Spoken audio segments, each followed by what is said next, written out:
اس باب کی آیت نمبر 6 میں، تورات باب 42 آیت نمبر 1 سے لے کر 9 تک، اسی باب کی آیت نمبر 6 میں ہے کہ میں تیرا ہاتھ پکڑوں گا اور تیری حفاظت کروں گا۔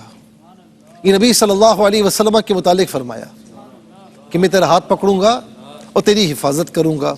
سورہ مائدہ آیت نمبر 67، واللہ یعصمک من الناس، اے محبوب اللہ تعالیٰ آپ کو لوگوں سے بچانے والا ہے، آپ کی حفاظت لوگوں سے فرمانے والا ہے۔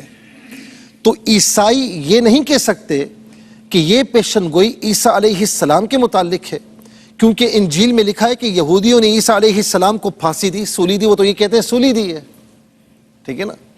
اور عیسیٰ علیہ السلام نے چلا کر کہا بقول ان کے کہ اے میرے خدا، اے میرے خدا، تو نے مجھے کیوں چھوڑ دیا؟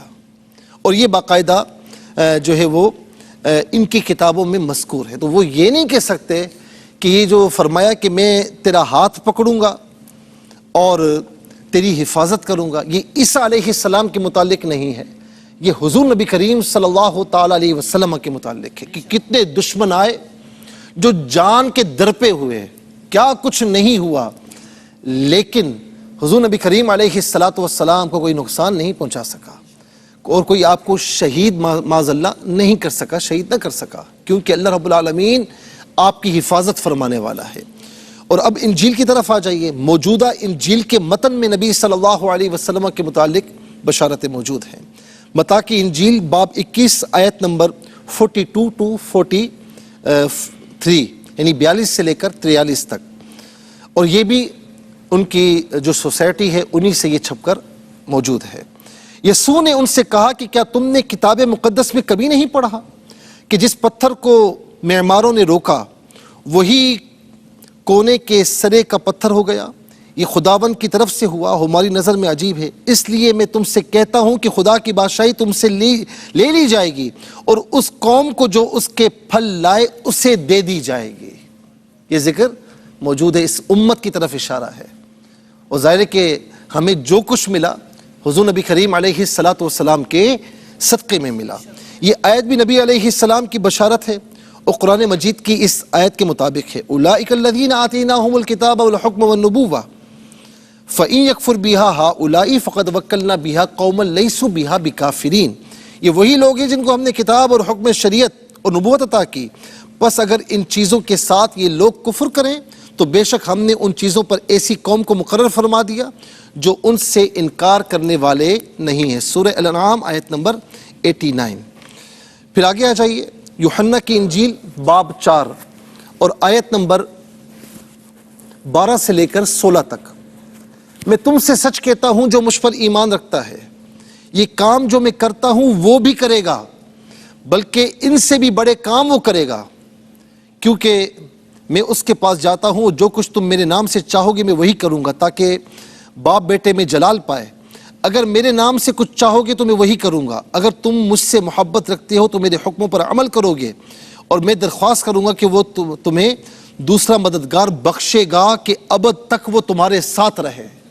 دوسرا مددگار عیسیٰ علیہ السلام، اب یہ ان کی انجیل ہے، اور اس میں عیسیٰ علیہ السلام کے بارے میں یہ آیت آج بھی موجود ہے۔ لیکن اس کے بعد فرمایا یوحنا کی انجیل باب 14 آیت نمبر 26، لیکن جب وہ مددگار آئے گا جن کو میں تمہارے جو ہے وہ خداوند کی طرف سے بھیجوں گا، یعنی روح حق ہو جو باپ سے صادر ہوتا ہے، تو وہ میری گواہی دے گا۔ تو ظاہر ہے کہ حضور نبی کریم صلی اللہ تعالیٰ علیہ وسلم یہاں تشریف لائے تو آپ نے ایک نبی کی گواہی تھوڑی دی، آپ نے تو آدم سے لے کر عیسیٰ علیہ السلام تک ہر ایک کی گواہی دی، بلکہ کسی نبی پر ان کے ماننے والوں نے تہمت لگائی تھی تو ہمارے نبی صلی اللہ علیہ وسلم نے ان کی برات کا اظہار فرمایا۔ ہمارے نبی صلی اللہ علیہ وسلم تو وہ ہیں۔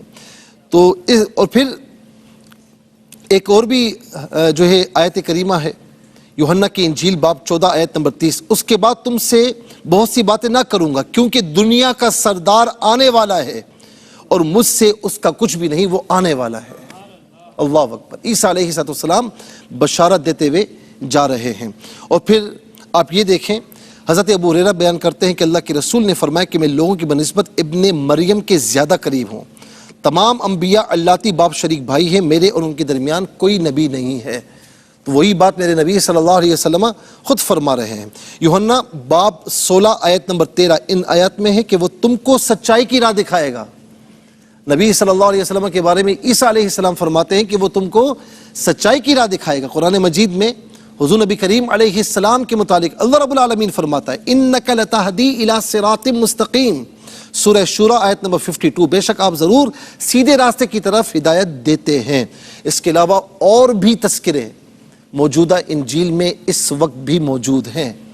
ظاہر ہے کہ طوالت کے خوف سے میں عرض نہیں کر پا رہا، لیکن اتنا ضرور ہے کہ تورات ہو، انجیل ہو، دیگر آسمانی کتب ہو، ان میں بھی اللہ تبارک و تعالیٰ نے اپنے محبوب کے ذکر کو رکھا، اپنے محبوب کے ذکر کو رکھا۔ کہتے ہیں نا کہ نہ ہو یہ پھول تو بلبل کا ترنم بھی نہ ہو، چمن دہر میں کلیوں کا تبسم بھی نہ ہو، نہ ہو یہ ساقی تو پھر میں بھی نہ ہو، خم بھی نہ ہو، بزم توحید بھی نہ ہو، دنیا بھی نہ ہو، تم بھی نہ ہو۔ خیمہ افلاک کا ایستادہ اسی نام سے ہے، نبض ہستی تپش آمادہ اسی نام سے ہے۔ اللہ تبارک و تعالی ہم سب کو حضور نبی کریم علیہ السلام سے سچی پکی محبت نصیب فرمائے۔ اور اب کوئی سوال، کوئی کوشچن کسی کے ذہن میں اگر ہو تو کر سکتے ہیں۔ السلام علیکم ورحمۃ اللہ۔ السلام ورحمۃ اللہ وبرکاتہ۔ عشق کے تقاضے جو ہیں اس کے بارے میں کچھ ارشاد فرمائیے کہ وہ کیا ہیں؟ جی بڑا اس وقت میں سمجھتا ہوں کہ بڑا ہی اہم کوشچن ہے کہ عشق رسول کے تقاضے، کیونکہ کوئی پوچھتا ہی نہیں عشق رسول کے تقاضے۔ عشق رسول اور محبت رسول، محبت یہ ہے نا کہ کسی کی طرف دل کا میلان ہو جائے اور اس میں شدت پیدا ہو جائے تو اسے عشق کہتے ہیں، ٹھیک ہے نا۔ جب ہم کہتے ہیں کہ ہمیں نبی صلی اللہ علیہ وسلم سے محبت ہے اور ان سے عشق ہے، تو پھر محبت اور عشق مصطفیٰ کے کچھ تقاضے ہوتے ہیں، ٹھیک ہے نا۔ اچھا، ایک تقاضا تو یہ ہے کہ جو اس امت مسلمہ میں بہت زیادہ ہے کہ من احب شیئا اکثر ذکرہ، جو جس سے محبت کرتا ہے نا اس کا ذکر کرتا ہے۔ تو ذکر تو یہ امت مسلمہ بہت کرتی ہے، لیکن فقط یہ محبت اور عشق مصطفیٰ کا فقط یہ تقاضا نہیں ہے، کیونکہ تمام محبت اور عشق تمام تقاضے طلب کرتی ہے، تمام تقاضوں کو چاہتی ہے۔ تو پھر ایک تقاضا یہ بھی ہے کہ ان المحب لمن یحب مطیع، کہ بے شک محبت کرنے والا جس سے محبت کرتا ہے اس کی ہر بات مانتا ہے، اس کا اطاعت گزار ہوتا ہے، ٹھیک ہے نا۔ تو اطاعت گزار کا کیا مطلب ہے، اس کا میننگ کیا ہے؟ اطاعت کا مطلب یہ کہ جو حکم رسول اللہ صلی اللہ علیہ وسلم نے دیا اس کو مانا جائے، اور جس چیز سے روکا اس سے رک جائے، ٹھیک ہے نا۔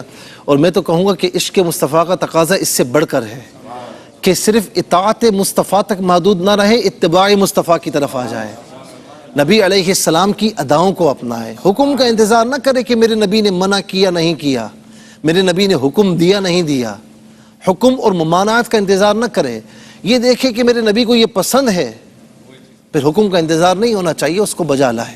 اور یہ دیکھے کہ میرے نبی علیہ السلام نے ناپسند فرمایا، صحابہ کرام کا وتیرہ یہی تھا، پھر اس سے میلوں دور ہو جائے۔ میں کہتا ہوں کہ یہ محبت اور عشق مصطفیٰ کا تقاضا۔ اور آخری تقاضا کہ حب الشے، شے کی محبت نا، فرماتے ہیں کہ آدمی کو اندھا اور بھیڑا کر دیتی ہے۔ آپ دنیا میں جس سے محبت کرتے ہیں نا، جس سے محبت کرتے ہیں، اگر اس میں عیب ہو بھی آپ سنتے ہیں، اس کا عیب سننے کو تیار ہوتے ہیں؟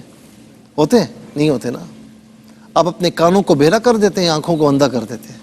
کوئی عیب نظر بھی آئے کہتے ہیں نہیں، یہ عیب نہیں، یہ خصوصیت ہے، مجھے عیب نظر آ رہا ہے۔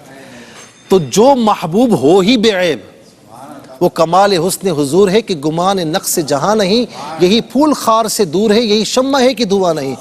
جو محبوب ہو ہی بے عیب، خلقت مبرأ من کل عیب کانک قد خلقت کما تشاء، حضرت حسان رضی اللہ تعالیٰ عنہ فرما رہے ہیں۔ تو جو محبوب ہو ہی بے عیب، تو اس کے بارے میں کوئی ایسی بات سننا کہ جو محبوب کے شایان شان نہ ہو، تو ایسی بات دیکھنا کہ جو ان کے شایان شان نہ ہو، تو اس کے لیے پھر محبت یعنی محب اور عاشق کی آنکھیں اندھی ہونی چاہیے اور کان بہرے ہونے چاہیے۔